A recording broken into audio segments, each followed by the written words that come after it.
The large gray shuttle shook as it entered the atmosphere of Vexoria. Inside, Ambassador Daniel Forrest looked out the small window at the strange purple skies. After 7 years of brutal war between humans and the alien Vexorians, he hoped this trip would finally bring peace. "We begin our descent to Vexorian Central Port in 5 minutes, Ambassador," said the pilot's voice over the speaker. Daniel nodded and straightened his blue formal jacket. At 62 years old, with gray hair and deep lines on his face, he had spent most of his life bringing people together. But this mission was the most important one. Millions had died in this war already. More would die if he failed. "Nervous?" asked Laura Winters, sitting across from him. Her short brown hair and alert green eyes marked her as military, even in her formal clothes. As head of security, she never relaxed.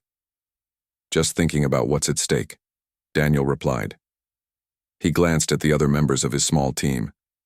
William Hayes, the cultural expert, was reviewing Vexorian customs on his tablet. Dr. Susan Miller, the science officer, was looking through data on Vexorian biology. Both were the best in their fields, chosen carefully for this mission. The shuttle landed with a soft bump. Through the windows, they could see the strange curved buildings of the Vexorian capital. The structures looked like they were growing from the ground with no straight lines anywhere. "Remember," Daniel said to his team, "we represent all of humanity here. The Vexorians value calm behavior and respectful gestures, no sudden movements." The door of the shuttle opened. The air that came in smelled like cinnamon and metal. 4 Vexorian guards waited outside. They stood nearly 7 feet tall, with gray-blue skin and large eyes that reflected light like mirrors. Their long arms ended, in hands with 6 fingers each. "Welcome to Vexoria," said one guard in perfect English.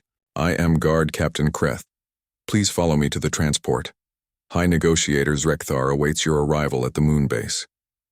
Daniel nodded respectfully, making sure to keep his hands visible as they had been told. The humans followed the guards to a large vehicle that floated above the ground. "The moon base?" Laura whispered to Daniel as they walked. "That wasn't in the plan." "Plans change," Daniel said quietly. "We adapt."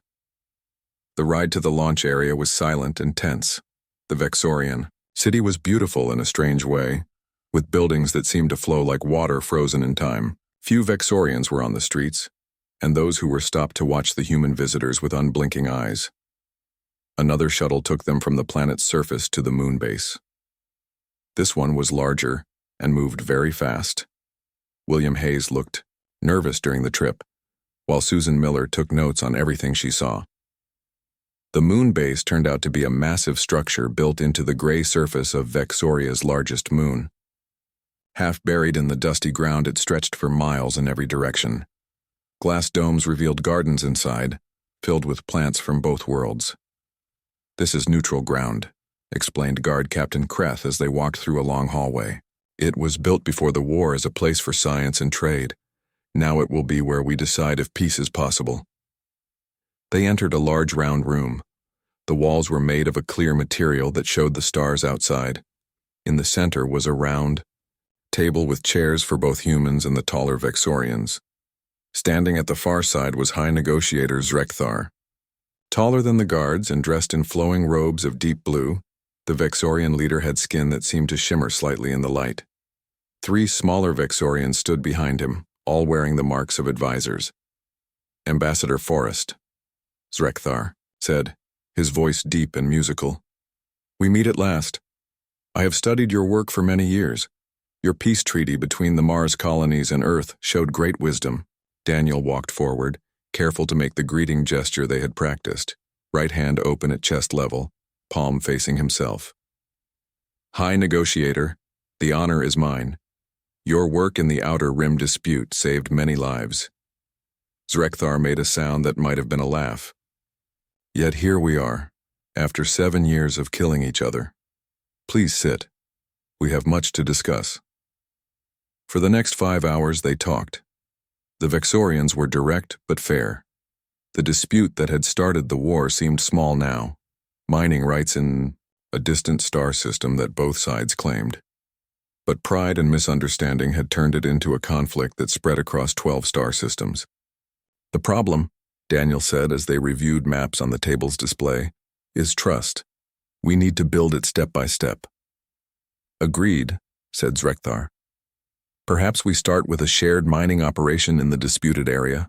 Both sides would benefit and would need to work together.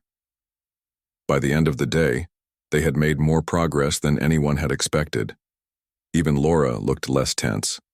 As they prepared to end the first session, one of the Vexorian advisors approached Daniel. Ambassador, hi. Negotiator Zrekthar invites you and your team to join him for the meal of potential friendship tonight.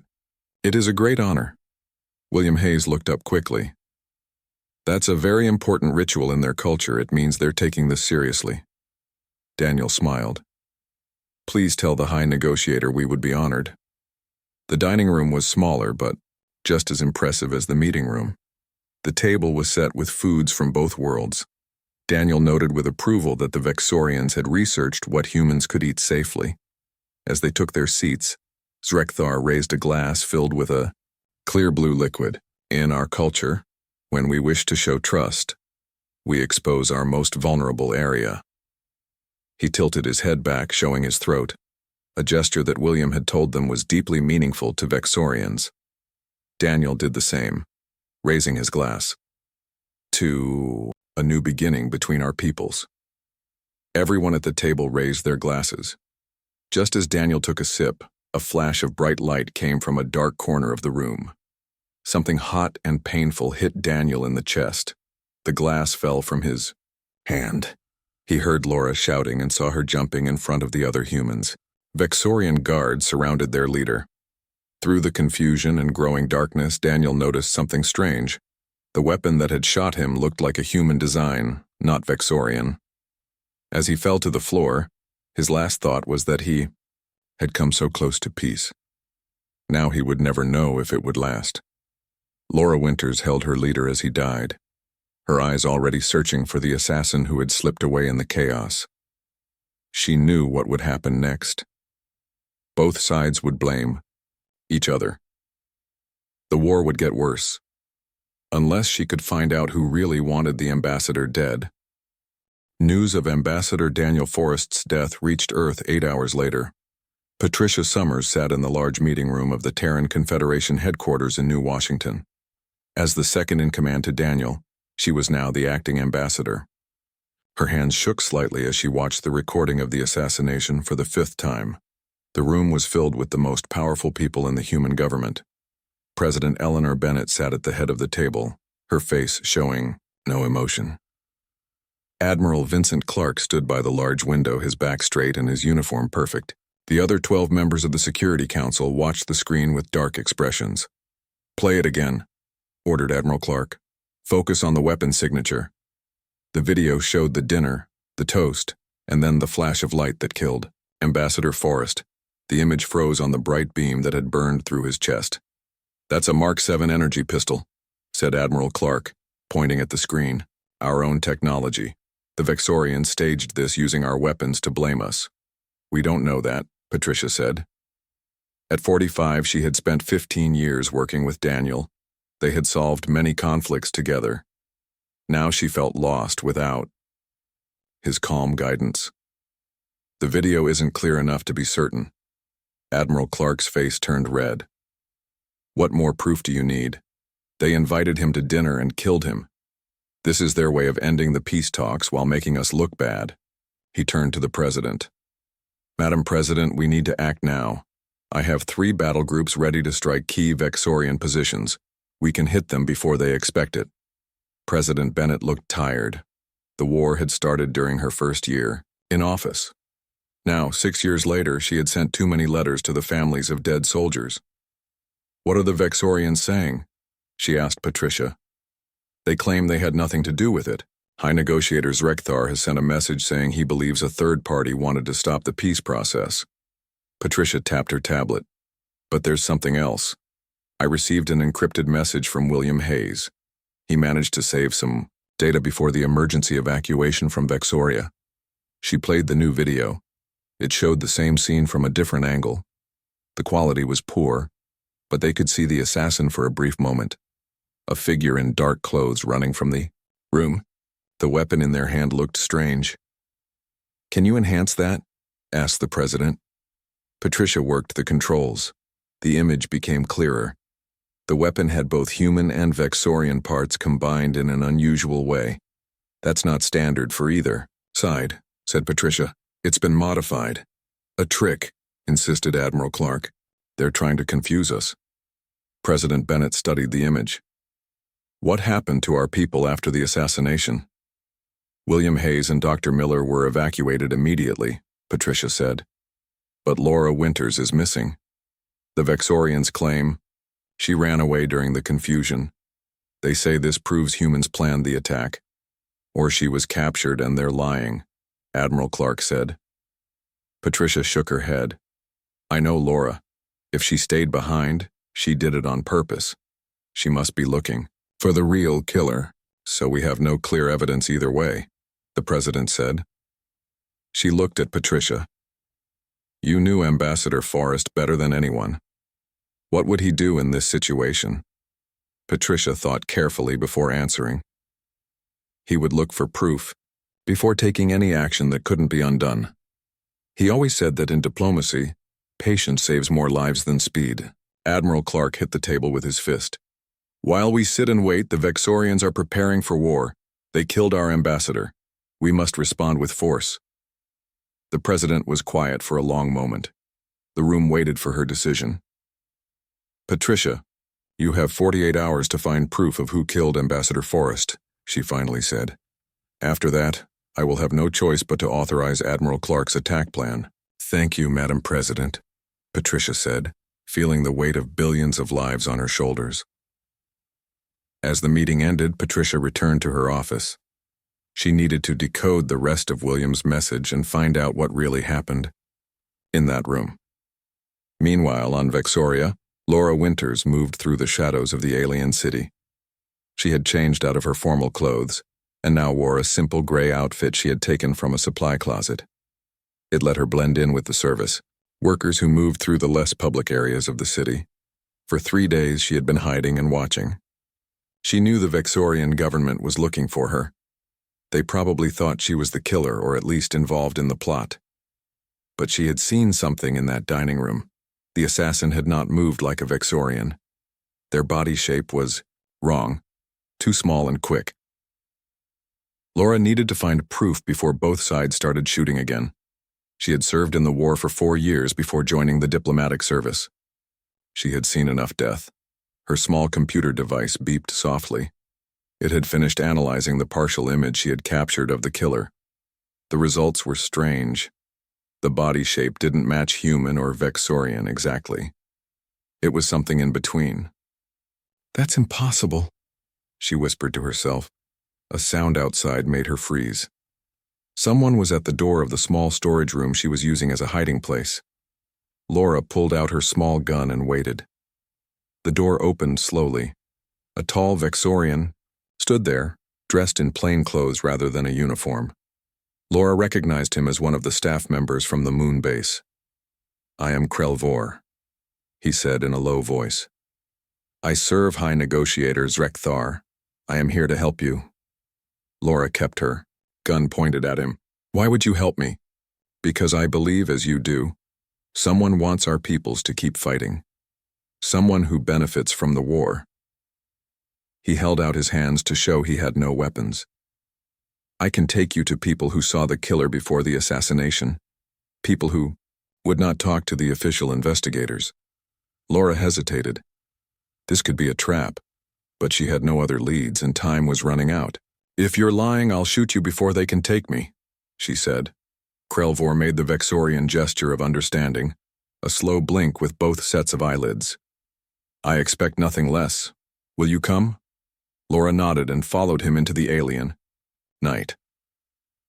Back on Earth, Patricia Summers was also beginning her hunt for the truth, unaware that they were both being watched by those who had already decided that peace would never be allowed to happen.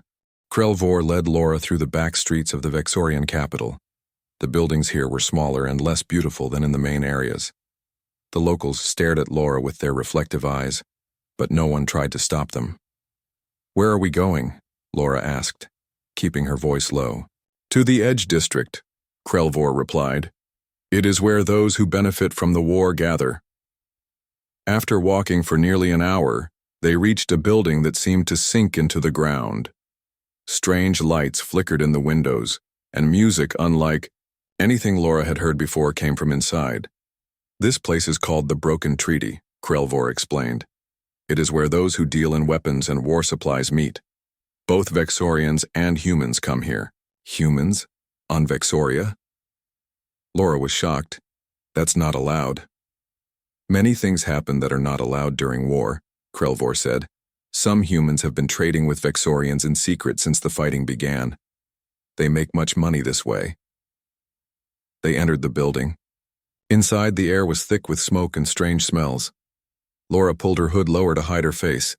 The room was filled with Vexorians, but in the back corner she saw 3 humans talking to a group of aliens. "Who are they?" she whispered. "Arms dealers," said Krelvor. "They sell Vexorian weapons to humans and human weapons to Vexorians. They care only for profit." Krelvor pointed to a small door at the back. "My contact is waiting in there. He saw someone suspicious before the assassination. Someone not fully human and not fully Vexorian." Laura followed him to the back room. Inside, an old Vexorian sat at a table. His skin was pale and one of his eyes was cloudy. "This is Drevtan," said Krelvor. "He worked at the moon base for 20 years before retiring."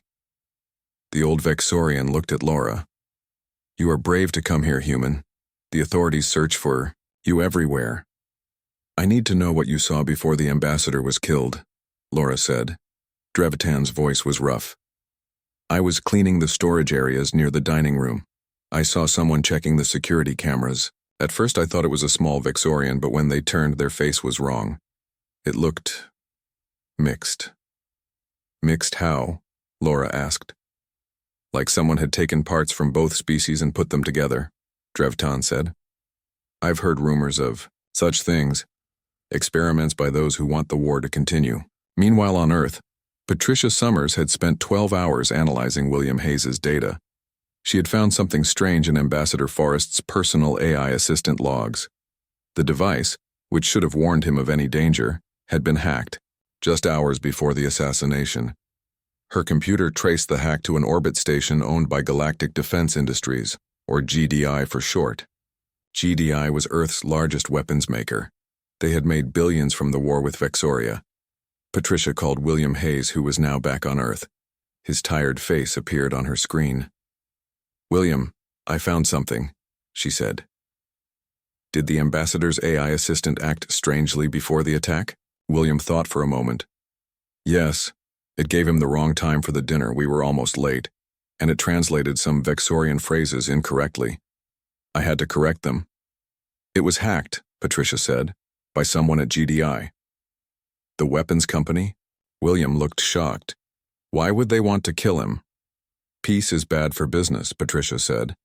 "I'm going to confront the CEO, Gregory Wilson." 2 hours later, Patricia sat in Gregory Wilson's large office in the GDI tower. The building was one of the tallest in New Washington, a monument to the money made from war. Wilson was a large man with perfect clothes and a perfect smile. He looked friendly, but his eyes were cold. "Ambassador Summers, what can I do for you?" he asked.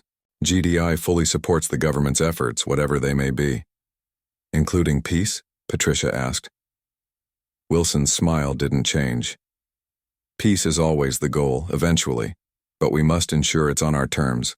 The Vexorians only understand strength." Patricia placed her tablet on his desk. "Someone in your company hacked Ambassador Forrest's AI assistant before he was killed. They turned off its security warnings." For a moment, Wilson's smile dropped. Then it returned, bigger than before. "That's a serious accusation. Do you have proof?" "I have the data trail leading directly to your orbital facility," Patricia said. Wilson stood up. "GDI employs 10,000 people. If someone misused our systems, they acted alone. I'll order a full investigation." Patricia didn't believe him. "The president expects answers in 36 hours, Mr. Wilson. before she decides whether to continue the war or push for peace. As Patricia left the building, she felt as if someone was watching her. She was right. In a car across the street, a man took pictures of her and sent them to someone. When she got into her vehicle, the steering felt wrong. She checked under the dashboard and found a small device attached to the controls. Someone had tampered with her car. She jumped out just as the vehicle started moving on its own. It crashed into a light pole and burst into flames. Patricia ran, knowing whoever had tried to kill her would be close by. She turned down a side street and saw a car speeding toward her. With nowhere to go, she prepared to fight, even though she knew she had no chance. Suddenly, another car screeched to a stop beside her. The door opened. "Get in if you want to live," said the driver, a man about 30 years old with familiar eyes. Patricia jumped in, and the car sped away just as bullets hit the spot where she had been standing. "Who are you?" she asked, breathing hard. "Alan Forrest," the man said. "Daniel was my father, and I've been investigating GDI for months." Back on Vexoria, Laura and Krelvor had learned more from Drevtan. The old Vexorian told them about a secret facility where humans and Vexorians worked together, creating weapons that use technology from both worlds. "It's called Project Hybrid," Drevtan said. "They make weapons, but also soldiers, living weapons made from both species." "That's impossible," Laura said. "Not impossible," Krelvor replied. "Just forbidden by both our governments. Such mixing of species breaks many laws." They left the broken treaty with plans to find this secret facility. But as they reached the street, Laura noticed someone watching them. She pulled Krelvor into a shadow just as energy beams hit the wall where they had been standing. "They found us," Laura said. "We need to get this information to Earth before it's too late." Alan Forrest drove fast through the busy streets of New Washington. His car weaved between the larger vehicles as they escaped from whoever had tried to kill Patricia. "I've been watching GDI for 6 months," Alan explained. "After my father told me he was getting close to a peace deal, I noticed strange activity in their financial records." Patricia studied him. He had the same determined look his father often showed. "What kind of activity?" she asked. "Money moving to secret accounts, new research projects with no names, just code numbers, and meetings with people who shouldn't be meeting." Alan turned down a narrow street between tall buildings. "GDI has been selling weapons to both sides of the war. They've been making twice the profit by playing both sides." "That's treason," Patricia said, shocked. "It gets worse." Alan parked the car in a hidden garage under an old building. They've been working with a group of Vexorian weapons makers called the War Guild. Together, they've created technology that combines both human and Vexorian designs. This matched what William Hayes had discovered. The weapon that killed Ambassador Forrest used combined technology. Alan led Patricia to a small apartment filled with computers and data screens. Maps and photos covered one wall. "This is my investigation center," he said. "I've tracked shipments of special materials to this orbital lab." He pointed to a picture of a space station. "It's officially listed as a medical research facility, but it's actually where they develop the hybrid weapons." Patricia's tablet beeped. She had a new message from William Hayes. "Look at this," she said, showing Alan the screen. William had found more evidence in the data from Vexoria. The ambassador's AI assistant had sent information to the orbital lab just before it was hacked. The information included the ambassador's health data and DNA profile. Why would they need his DNA? Patricia wondered. Alan's face turned pale. "I have a theory, but it's hard to believe." He typed on one of his computers and showed Patricia a file marked Project Mirror. The file contained scientific reports about creating artificial beings that looked like specific people. The science was complex, but the goal was clear. They wanted to make copies of important people. "They made a copy of my father," Alan said, his voice shaking a little. "A weapon that looked just like him. But they needed to kill the real one first, or people might notice there were two." "But why? What's the point?" Patricia asked. "To replace him. To put their own copy in the peace talks. One that would make sure the agreement failed. One that would push for terms no Vexorian could accept." Patricia felt cold. "We need to tell the president," Alan shook his head. It's not that simple. GDI has people everywhere, even in the government. He showed her another file, including Admiral Vincent Clark. He's been taking money from them for years. On Vexoria, Laura and Krelvor were running. The attack outside the broken treaty had been just the beginning. Now armed figures chased them through the city's lower levels. We need to find somewhere to hide, Laura said, breathing hard as they ducked into a narrow space between buildings. I know a place, Krelvor replied, but it's far. We need to reach the transport tubes. They moved carefully through the dark streets, avoiding the main areas where they might be seen. The transport tubes were like trains that moved through clear tunnels above the city. If they could reach one, they might escape their hunters. As they neared the station, Krelvor suddenly pushed Laura down behind a low wall. Look, he whispered. A group of guards stood at the entrance to the station. They were checking everyone who tried to enter. They've blocked our escape, Laura said. Krelvor pointed to a small building across the street. That's a communication center. If we can get inside, maybe we can send a message to your people about what we've learned. It's too heavily guarded, Laura said. We need another plan. Krelvor touched a wound on his arm, where one of the energy beams had hit him earlier. The blue blood had dried, but the injury looked painful. I have an idea, he said, but it's dangerous. I will create a distraction. You must run to the communication center while they chase me. They'll kill you, Laura argued. Perhaps, but peace between our worlds is worth the risk. Krelvor's eyes reflected the dim light. Ambassador Forrest gave his life for peace. I can do no less. Before Laura could stop him, Krelvor ran into the open street. He shouted and waved his arms, drawing the attention of the guards. As they turned to chase him, Laura saw her chance and ran toward the communication center. Inside, she found a surprised Vexorian worker. Before he could call for help, she knocked him unconscious and locked the door. The communication console was different from human designs, but she figured out how to make it work. She needed to contact Earth, but also needed to reach High Negotiators Rekthar. The Vexorian leader had to know what was happening. Laura typed quickly, sending all the information they had gathered about Project Hybrid and the conspiracy. She added what she had learned about the mixed species assassin and the weapons dealers, who worked with both sides. As she finished, she heard pounding on the door. The guards had found her. Laura looked for another exit but saw none. She was trapped. At least the truth is out now, she told herself. Back on Earth, Patricia and Alan were trying to reach President Bennett, but Admiral Clark had ordered his security team to keep the president isolated for her protection after the attack on Patricia. He's making his move, Alan said. Clark wants the president to approve his attack plan before she learns the truth. They needed to find a way past Clark's people. Patricia remembered that the president's assistant, John Kelly, had worked with Ambassador Forrest years ago. He might help them. Patricia called Kelly on a secure line. John, this is Patricia Summers. I need to see the president immediately. It's about Ambassador Forrest's murder. The president is in emergency meetings, Kelly replied. Admiral Clark says the Vexorians are preparing a major attack. He wants approval to strike first.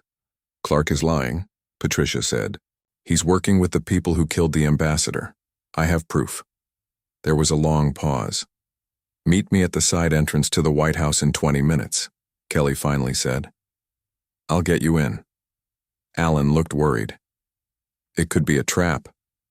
We have no choice, Patricia said. We have less than 12 hours before Clark's attack begins. Billions will die if we don't stop this war. As they prepared to leave, Alan's computer beeped. A message had arrived from Vexoria, sent on an emergency channel. It was from Laura Winters. Patricia and Alan read Laura's message quickly. It explained everything they had learned about the hybrid weapons and the mixed species beings. It also included proof that Admiral Clark had been meeting secretly with Vexorian war leaders, not the official government, but those who wanted the fighting to continue. This is all we need, Patricia said. With this evidence, the president will have to stop Clark's attack. Laura says she's been captured, Alan pointed out.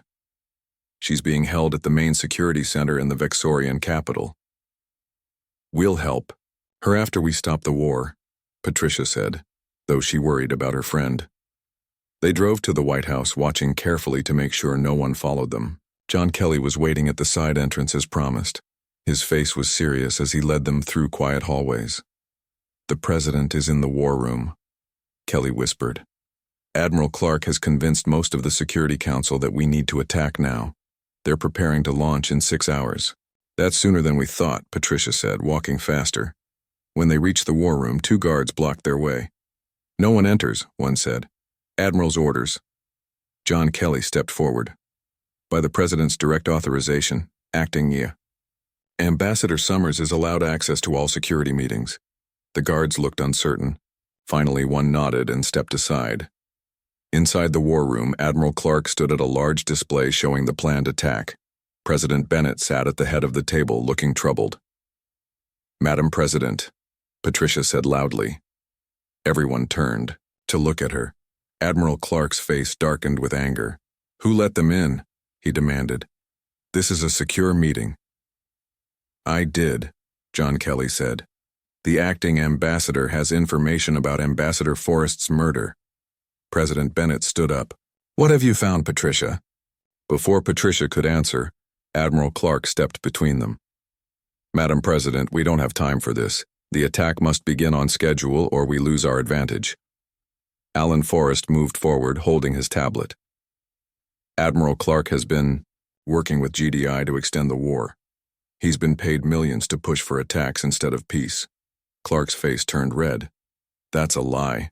This man is not authorized to be here. Guards. Patricia quickly connected her tablet to the main display.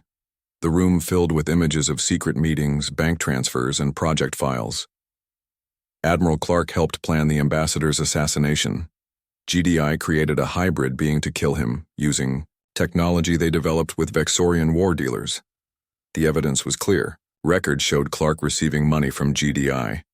Messages between him and Gregory Wilson discussed ways to prevent peace. The Security Council members looked shocked.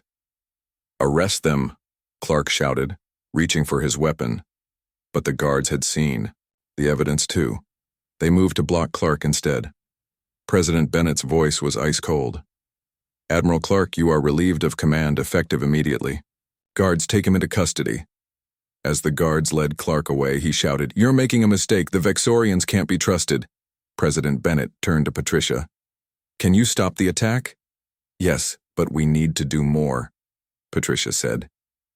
We need to contact the Vexorian leadership directly. Show them what we've learned. On Vexoria, Laura Winters sat in a small cell in the security center. The guards had been rough when they caught her, but they hadn't hurt her badly. They seemed more interested in what she knew than in punishing her.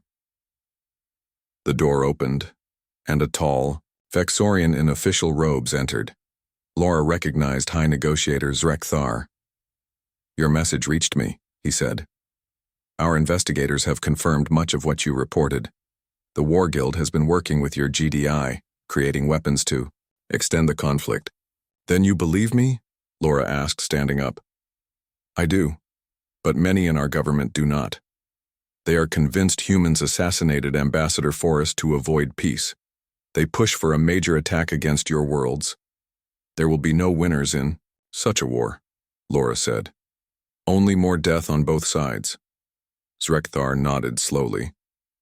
This is what Ambassador Forrest said as well. It is why some wanted him dead. He gestured for Laura to follow him.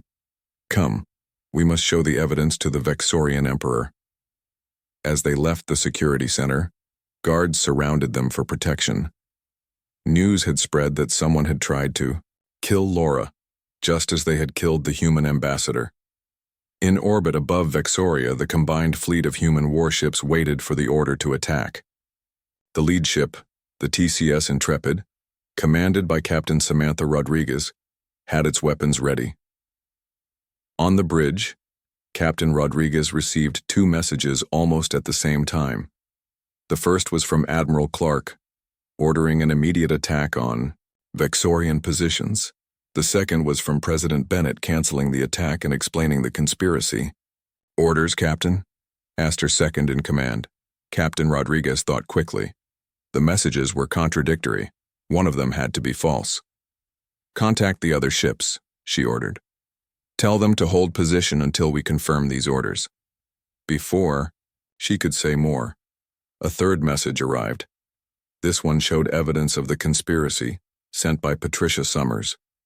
It included everything they had learned about GDI, the War Guild, and Admiral Clark's betrayal. "Stand down all weapons," Captain Rodriguez ordered. "Send the evidence to all ships in the fleet. The attack is canceled." Most of the fleet followed her orders, but 3 ships began to move toward Vexoria. They were commanded by officers loyal to Admiral Clark. "They're going to attack anyway," her second-in-command said. "Not if we stop them," Captain Rodriguez replied.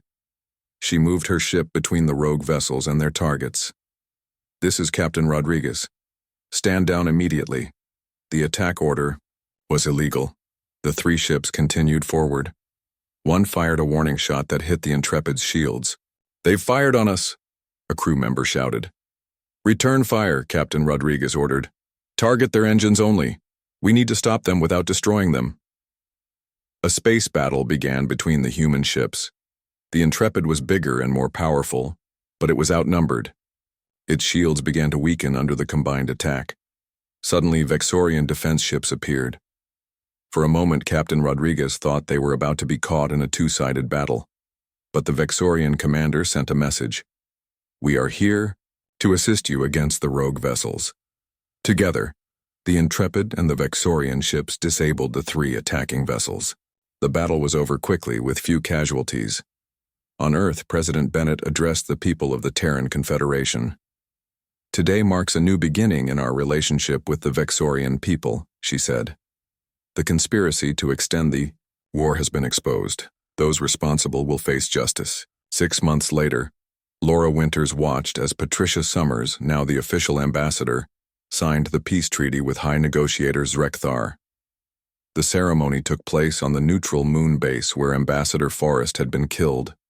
A memorial statue of Daniel Forrest stood nearby, with words in both human and Vexorian languages. "Peace is worth any sacrifice."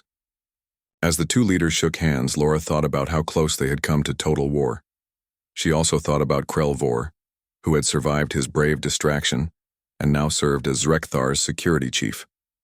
The stars, once a battlefield, now offered a place for both species to explore together. The first joint mission was already preparing to leave. A scientific vessel commanded by Captain Rodriguez, with crews from both worlds working side by side. It would be called the Daniel. Forrest and its mission was to discover, not to conquer.